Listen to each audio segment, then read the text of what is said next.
Students, welcome to my channel. আজকের ভিডিওতে দেখো তোমাদের ক্লাস 10-এর ফিজিক্যাল সায়েন্সের আলোর চ্যাপ্টার থেকে কয়েকটা 2 নম্বরের প্রশ্ন আমি রেখেছি, সাজেস্ট করেছি।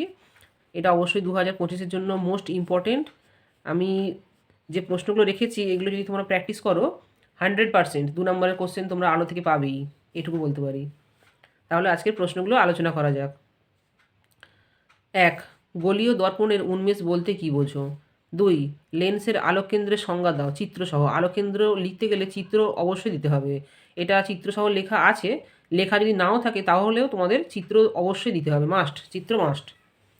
3. কোনো মাধ্যমের প্রতিসরাঙ্ক কাকে বলে?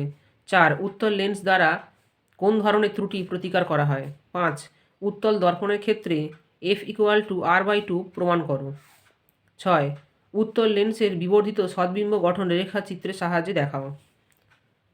7. অবতল লেন্সের ফোকাস দূরত্বের সংজ্ঞা দাও। 8. সূর্য উদয় বা অস্ত যাওয়ার সময় সূর্যকে লাল দেখায় কেন? 9. মায়োপিয়া কী?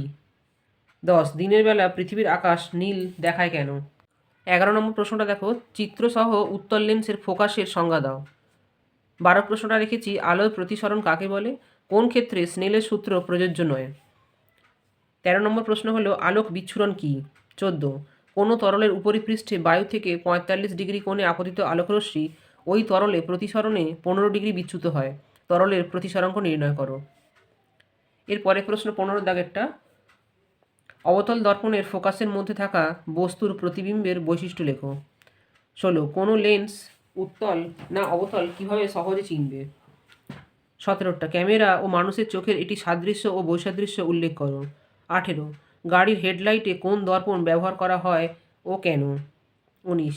অতিবেগুনি রশ্মির একটি ব্যবহার ও একটি ক্ষতিকারক প্রভাব লেখো।